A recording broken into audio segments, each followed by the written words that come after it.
Assalamualaikum warahmatullahi wabarakatuh. Kembali lagi di channel aku Syifa Aulia. Di sini aku mau bahas kasus 1.2 Dian Salon. Dian Salon adalah usaha jasa salon untuk pria dan wanita yang dikelola dan dipimpin oleh Diana Sari. Usaha tersebut dikelola dengan manajemen yang baik sehingga perusahaan mengalami perkembangan sangat pesat. Berikut ini informasi mengenai usaha selama 1 tahun dan saldo akun aset, kewajiban, ekuitas pemilik, pendapatan, dan beban per 31 Desember. Ini ya data-datanya.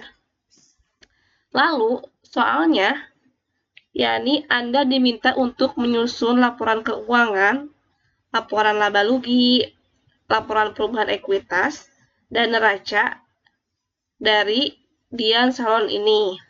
Oke, sekarang kita klasifikasikan dulu ya teman-teman. Pendapatan jasa masuk ke mana? Laba rugi. Kas, dia di neraca karena dia aset lancar. Piutang juga neraca. Peralatan juga neraca. Beban masuk ke laba rugi juga.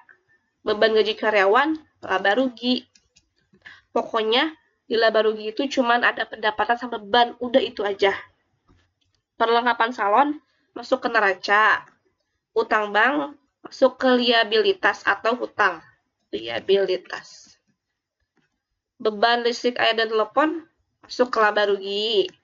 Ekuitas masuk ke laporan ekuitas. Prive masuk ke ekuitas sebagai pengurang modal Budiana. Beban sewa masuk ke laba rugi. Beban asuransi masuk ke laba rugi juga. Beban lain-lain masuk ke laba rugi juga. Nah, setelah diklasifikasikan, kita tinggal masukin ke laporan keuangannya. Pertama, ada laporan laba rugi. Oke, kita masukkan pendapatannya tadi ada berapa? Pendapatannya 1 jasa. Sebesar 38.700. Selanjutnya ada beban-beban. Bebannya ada berapa nih?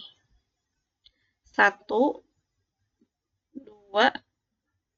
3, 4, 5, 6. Ada 6. Ini nggak cukup.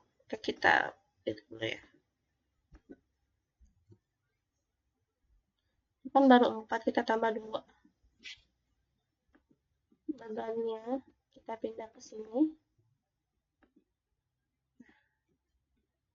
Beban iklannya berapa? Kita tinggal pindah-pindahin aja saldonya ya, biar gampang. Iklan 3,9. Beban gaji karyawan 4.200.000. Beban listrik air telepon 4,8. Beban sewa ruangan 6 juta. Beban asuransi 2,2. Dan beban lain-lain ada 1,2. Jadi, total beban si Dian Salon ini ada 22.300.000. Berarti, laba usaha yang didapat oleh Dian Salon yakni sebesar pendapatan jasa salon dikurangi total beban. Nah, berarti dia untung ya 16.400.000. Selanjutnya kita pindah ke laporan ekuitas. Ekuitas awal Budian itu berapa sih? Ekuitas awalnya kita masukin. Nih, ekuitasnya 18 juta. Penambahnya yakni saldo laba. Saldo labanya 16.400.000. Pengurangnya yaitu prive atau pengambilan oleh si Budiana itu 2,5. Nah, jadi ekuitas akhirnya 32 juta. Ini didapat dari saldo awal ditambah saldo laba dan dikurangi prive atau pengambilan secara pribadi. Ini kelihatan nggak sih guys? Kelihatan kan? Kita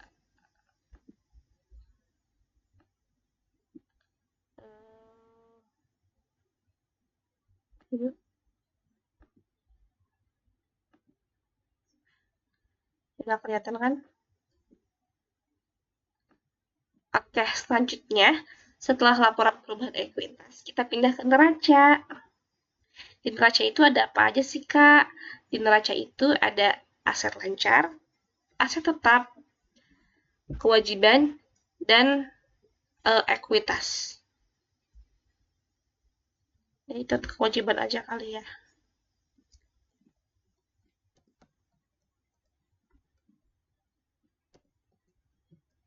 Ini ekuitas. Aset lancarnya ada apa aja nih di sini?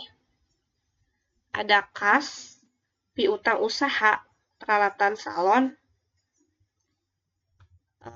kas, piutang usaha. Oke, aset lancarnya ada kas dan piutang usaha. Aset tetapnya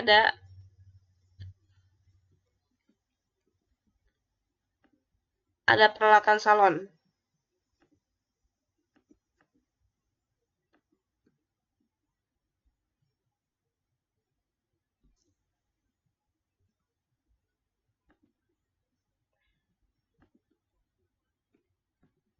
Kita masukkan ya nilainya berapa. Aset lancar. Kas 15 juta, piutang usaha 6,3. Jadi total aset lancar si Diaskon itu ada 21.300.000. Selanjutnya ada aset tetap.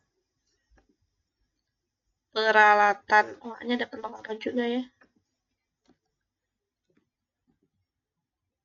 Ini ada perlengkapan.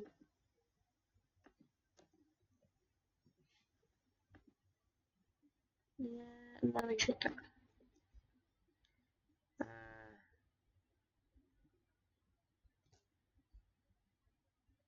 Total aset tetapnya ada 13.800.000. Jadi total asetnya 13.800.000 ditambah total aset lancar 41.100.000. Selanjutnya kita ke kewajiban. Kewajiban ada utang bank 8750. Total kewajiban 8750. Ekuitas itu diambil dari ekuitas akhir ya, di sini.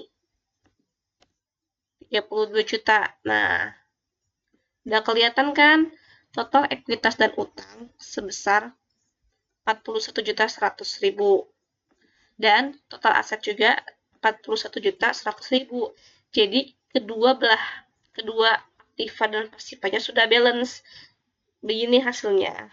Kalau ada yang mau tanya, boleh tulis di kolom komentar ya. Assalamualaikum.